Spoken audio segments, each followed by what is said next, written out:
اعوذ باللہ من الشیطان الرجیم بسم اللہ الرحمن الرحیم نحمدہ ونصلی علی رسولہ الکریم الصلاۃ والسلام علیک یا رسول اللہ وعلی آلک واصحابک یا حبیب اللہ۔ معزز ناظرین و سامعین، سہروردیہ نعت فاؤنڈیشن لاہور نے اس چھوٹی سی نشست کا ایک مختصر سی نشست کا اہتمام کیا ہے۔ ہمارے سید سلیم شاہ سہروردی صاحب، جناب کمال الدین سہروردی صاحب، جناب شیخ رمضان سہروردی صاحب اور جناب شبیر حسین سہروردی صاحب نے یہ کچھ سوالات مجھے دیے ہیں کہ مجھے اس سلسلے میں ان سوالات کے جوابات بھی دوں اور کچھ گفتگو آپ حضرات سے کی جائے۔ اس میں انہوں نے پہلا سوال لکھا ہے کہ کچھ اپنے بارے میں بتائیے۔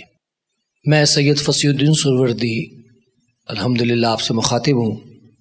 میری پیدائش کراچی میں ہوئی۔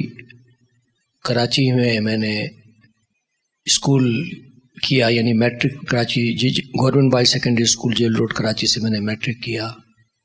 کراچی یونیورسٹی سے میں نے گریجویشن کیا۔ اردو لا کالج سے میں نے LLB کیا اور پرائیویٹ میں نے MA جرنلزم کیا۔ نعت خوانی کا شوق الحمدللہ میرے والد حضرت علامہ سید محمد ریاض الدین سہروردی رحمۃ اللہ علیہ، ان کی صحبت کی وجہ سے، ان کے فیض کی وجہ سے بچپن ہی سے مجھے یہ شوق تھا نعت شریف پڑھنے کا، اور والد صاحب سے ہی میں نے نعت خوانی کی تربیت حاصل کی۔ اسکول کے اندر انٹر اسکولز مقابلوں میں نے حصہ لیتا رہا، اور جب میں کالج میں آیا تو پھر بین الکلیاتی مقابلہ حسن نعت ہوتا تھا، اس میں الحمدللہ شرکت کرتا تھا۔ اپنے اسکول میں government boys secondary school jail road, اس کی اسمبلی میں روزانہ صبح میں تلاوت قرآن حکیم، نعت رسول مقبول اور قومی ترانہ یہ پڑھا کرتا تھا۔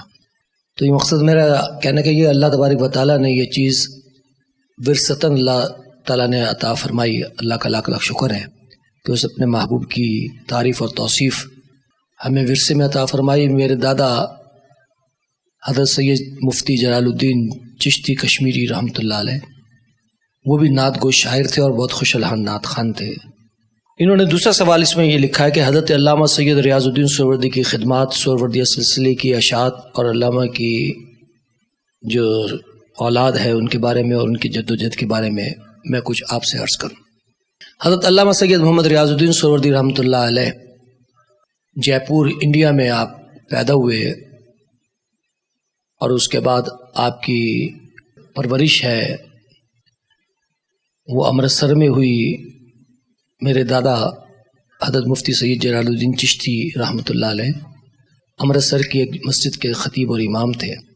والد صاحب قبلہ دادا جان کے وصال کے بعد اسی مسجد میں امام و خطیب مقرر ہوئے، اور قیام پاکستان سے پہلے آپ نے امرتسر سے لاہور آ کر حضرت خواجہ ابوالفیض سید قلندر علی شاہ صاحب سہروردی رحمۃ اللہ علیہ کے دست حق پرست پر سلسلہ عالیہ سہروردیہ کی بیعت کی، اور آپ حضرت صاحب کے چہیتے مریدوں میں شامل تھے، اور حضرت صاحب کو آپ کا نعت کا کلام بہت پسند تھا۔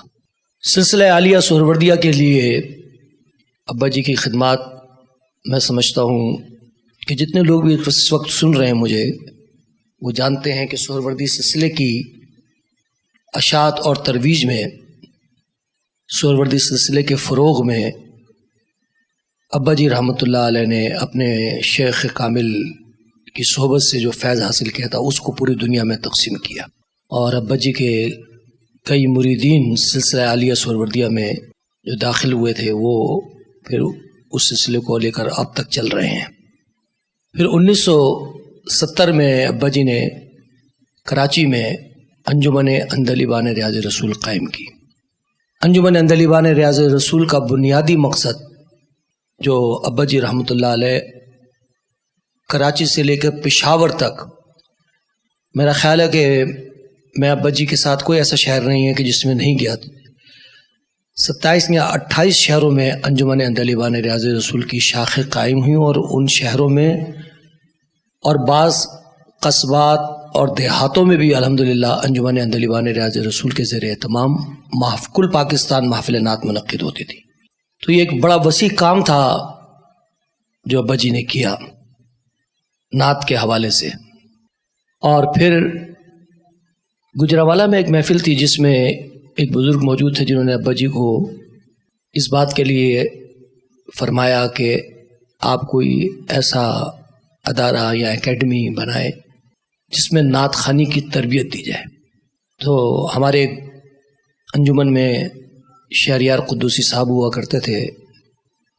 شہریار قدوسی صاحب نے اور میں نے ابا جی کو اس بات پر آمادہ کیا، یعنی موٹیویٹ کیا ان کو کہ وہ نعت کالج کے حوالے سے نعت کالج بنائیں. تو ابا جی فرماتے تھے بھائی اس کو چلائے گا کون، میرے پاس تو اتنا وقت نہیں ہے، میں مختلف شہروں میں نعت خوانی کے محافل کے لیے جاتا ہوں، پھر اپنے جامع بغدادی مسجد ماڈرن کوارٹرز میں امامت اور خطابت کی ذمہ داریاں ہیں. پھر میرے ابا جی ایک اسکول میں سٹی ہائی اسکول سرائے روڈ کراچی کے اندر وہاں ٹیچر بھی تھے، پڑھاتے تھے، تو بڑی ذمہ داریاں تھیں. تو ہم نے کہا کہ انشاءاللہ ہم اس کو چلائیں گے. تو اللہ کی مہربانی سے 1982 میں نعت کالج قائم کیا ابا جی نے، اور ابا جی کے شانہ بشانہ ہم لوگ تھے. میں یہاں پر ایک بات بتانا ضروری سمجھتا ہوں کہ الحمدللہ پاکستان کا اس ابا جی کی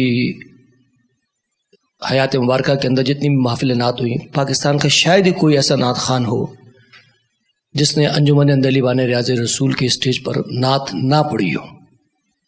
ابا جی ہر نعت خواں کو مدعو کرتے تھے اور کراچی بھی بلاتے تھے، دیگر شہروں میں بھی بلاتے تھے، اور وہ نعت خوان وہاں آ کر نعت خوانی کیا کرتے تھے. ایک نعت خوانی کا اللہ کے فضل و کرم سے پورے پاکستان میں ایک ماحول پیدا کیا ابا جی نے.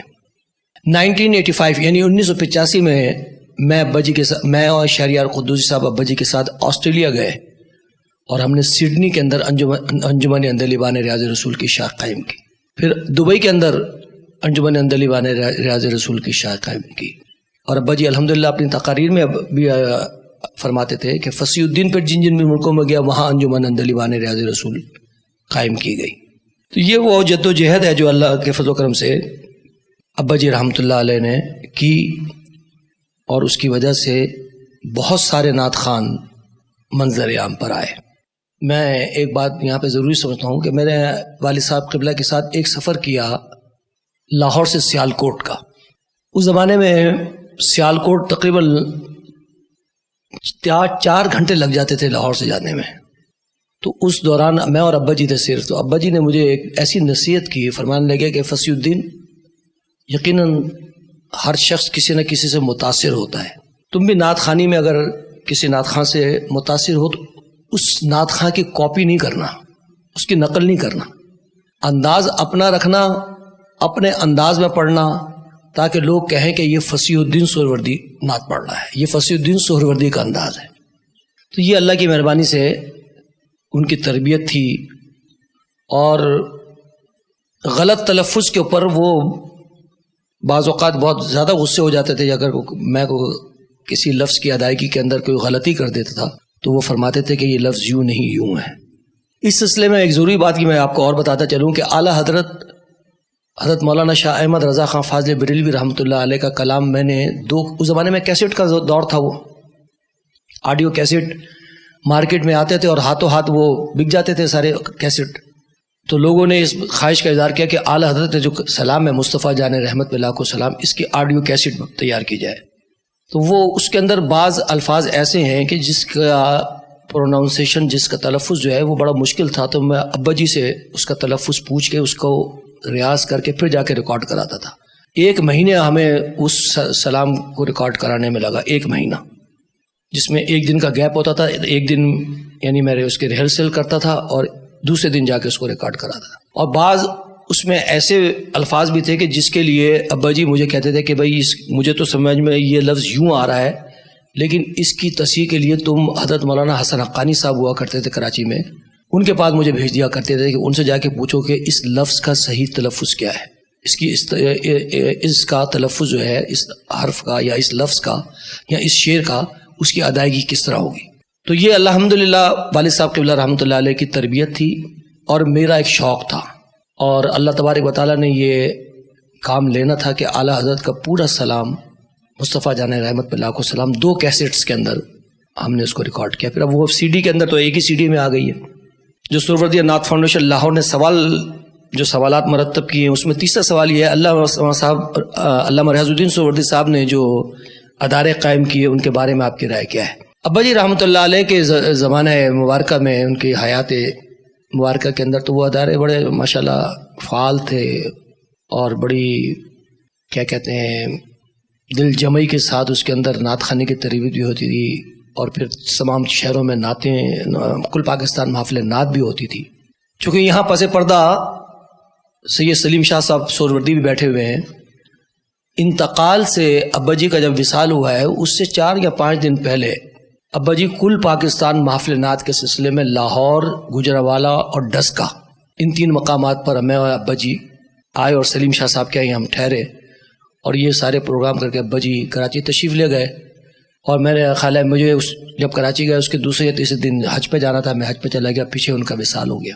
حضرت مولانا شاہ احمد نورانی صاحب نے ان کی نماز جنازہ پڑھائی، اور جامع بغدادی مسجد جہاں پہ انہوں نے 40 سال تک خطابت اور امامت کے فرائض انجام دیے، وہیں ان کا مزار مبارک آج بھی مرجع خلائق ہے۔ لیکن افسوس کے ساتھ کہتا ہوں کہ میں وہ جو ادارے تھے، میں کہوں گا کہ اس میں میرا بھی کسی حد تک قصور ہے کہ میں نے صحیح جو انجمن عندلیبان ریاض رسول تھی، نعت کالج تھا، اس کو صحیح وقت نہیں دیا، تو وہ اب اس طرح فعال نہیں ہے جس طرح ابا جی کی زندگی میں تھے۔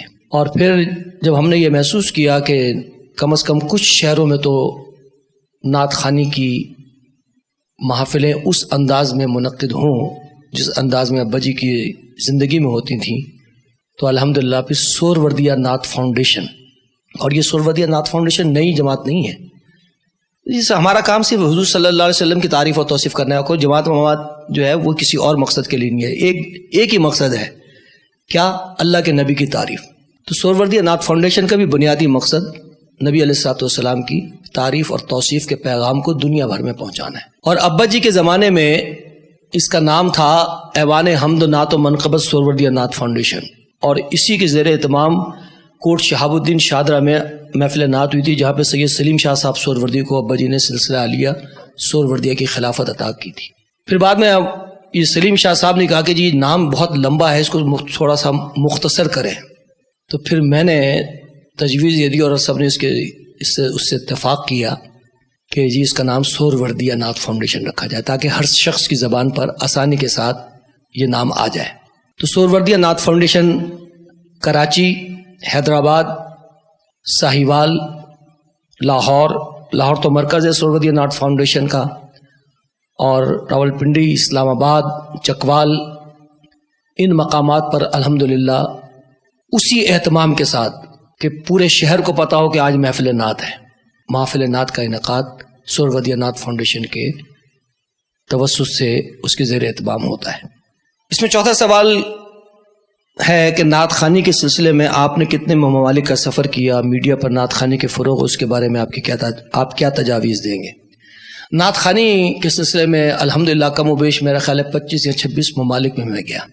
سب سے زیادہ انگلینڈ میں، کینیڈا میں، ساؤتھ افریقہ میں، اور ماریشس میں، اور دبئی میں الحمدللہ محفل نعت میں شرکت کا اللہ تعالیٰ نے موقع عطا فرمایا۔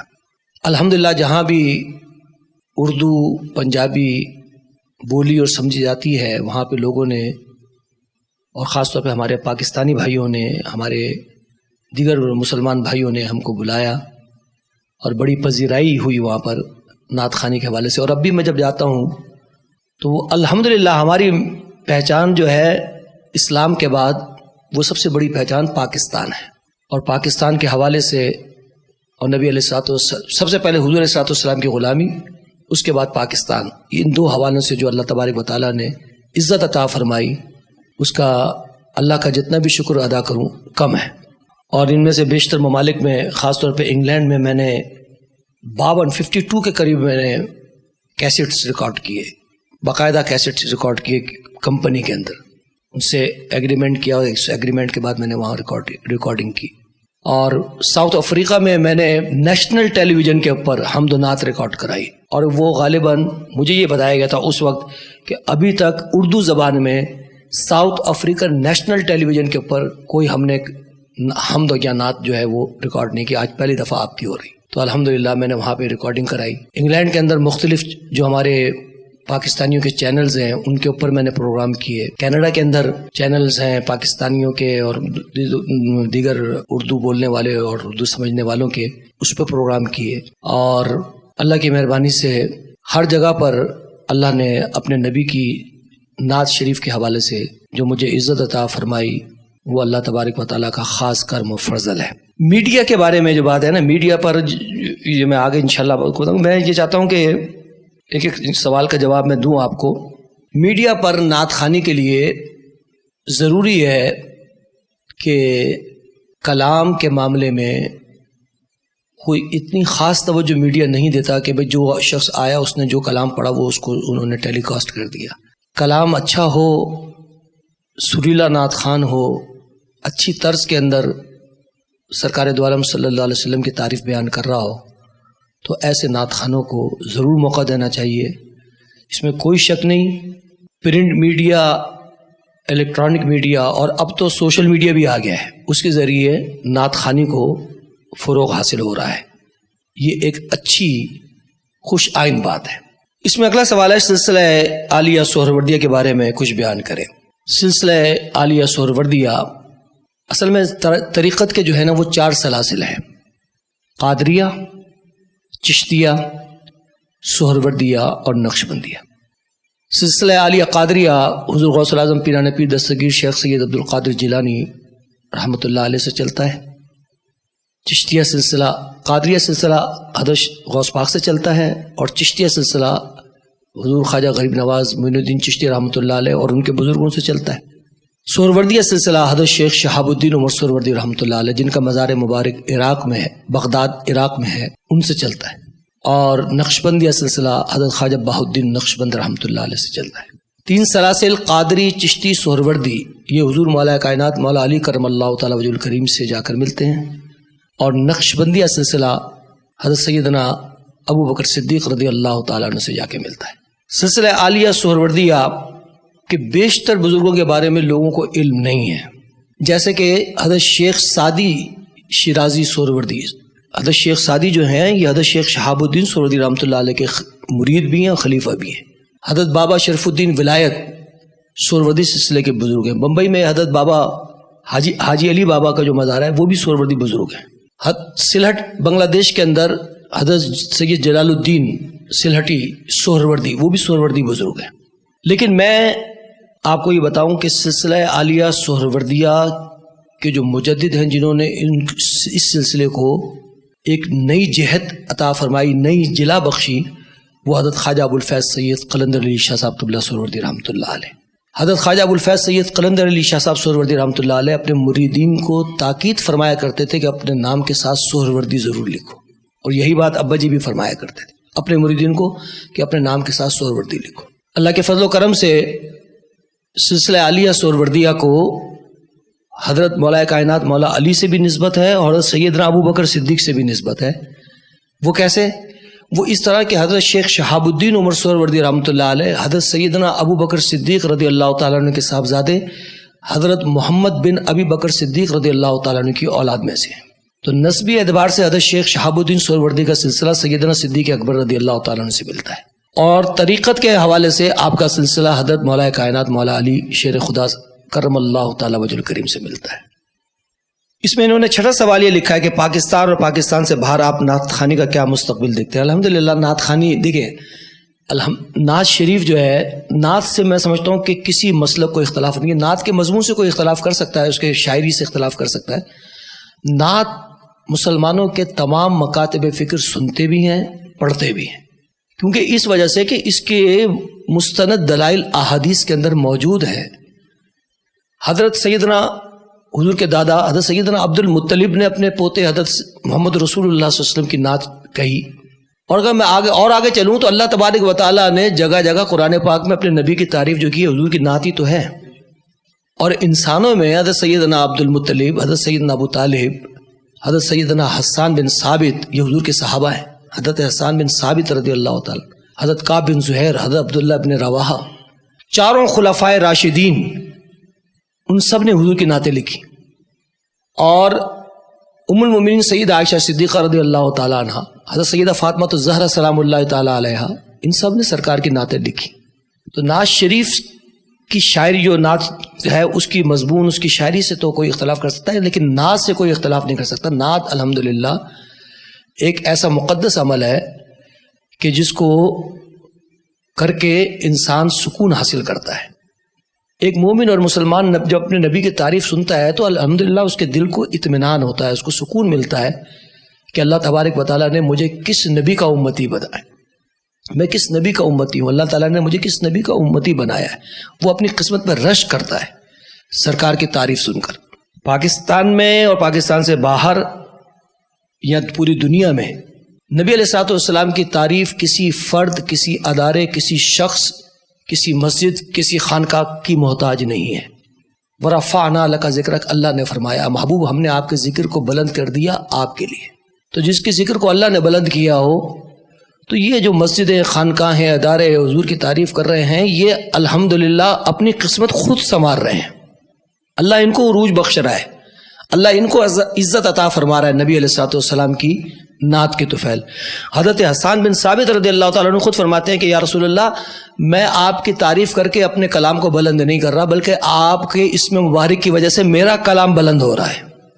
تو پاکستان میں اور پاکستان سے باہر بھی نعت خانے کا مستقبل تو قیامت کی صبح تک الحمدللہ روشن ہے، لیکن ہم نعت خانوں کو اپنی اصلاح کرنی ہوگی، اس لیے کہ لوگ ہمیں بلاتے ہیں اپنے آقا مولا صلی اللہ علیہ وآلہ وسلم کی تعریف سننے کے لیے، تو ہمیں اپنے رویے سے، اپنے کردار سے، اپنی باتوں سے یہ بتانا ہوگا کہ واقعی ہم نبی علیہ الصلوۃ والسلام کے نعت خوان ہیں۔ اللہ تعالیٰ ہمیں نبی علیہ الصلوۃ والسلام اور نبی علیہ الصلوۃ والسلام کے صحابہ کے طریقے پر چلنے کی توفیق عطا فرمائے۔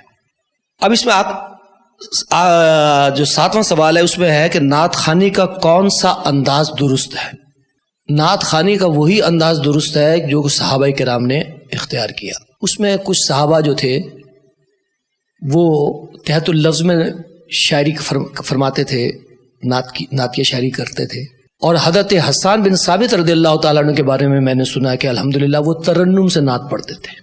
اسی واسطے نبی علیہ الصلوۃ والسلام کے پسندیدہ شاعر جو تھے وہ حضرت حسان بن ثابت تھے، کیونکہ وہ لہن کے ساتھ جس طرح ہم نعت خواں حضرات پڑھتے ہیں اس طرح نعت شریف پڑھتے تھے۔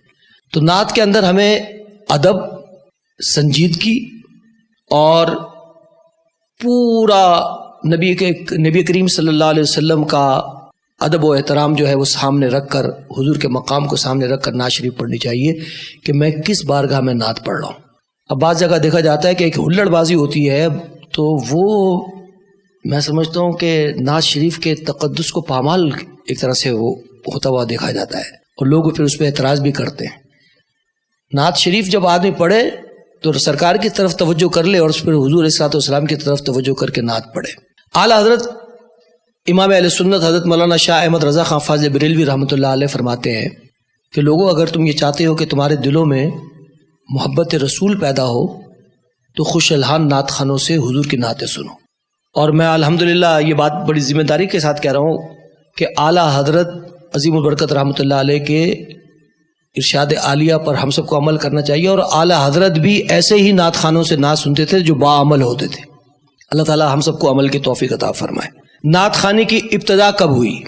نعت خوانی کی ابتدا تو اسی وقت ہو گئی جب اللہ نے کائنات پیدا کی تھی۔ حضور علیہ الصلوۃ والسلام ابھی تشریف بھی نہیں لائے تھے، نعت خوانی شروع ہو گئی تھی۔ ملائکہ حضور کی نعت پڑھتے تھے، اللہ نے قرآن پاک میں جگہ جگہ حضور کی نعت پڑھی ہے۔ ہر نبی نے آدم علیہ السلام سے لے کے عیسیٰ علیہ السلام تک حضور کے آنے کی بشارت دی ہے۔ تو نعت خوانی تو الحمدللہ شروع سے ہے اور ہمیشہ رہے گی۔ اللہ نے چاہا تو قیامت کے بعد بھی جنت کے اندر سرکار کے غلام حضور کی نعتیں پڑھیں گے۔ اللہ تبارک و تعالی ہم سب کو نبی علیہ الصلوۃ والسلام کی سچی توفیق عطا فرمائے، اطاعت کی سچی توفیق عطا فرمائے، آپ کی اتباع کی سچی توفیق عطا فرمائے، اور آپ سے سچی محبت کرنے کی ہمیں توفیق عطا فرمائے۔ ہم اس رب کا شکر ادا کرتے ہیں کہ جس نے ہمیں محمد رسول اللہ صلی اللہ علیہ وسلم کا امتی بنایا، نبی آخر الزماں کا امتی بنایا، خاتم النبیین صلی اللہ علیہ وسلم کا امتی بنایا۔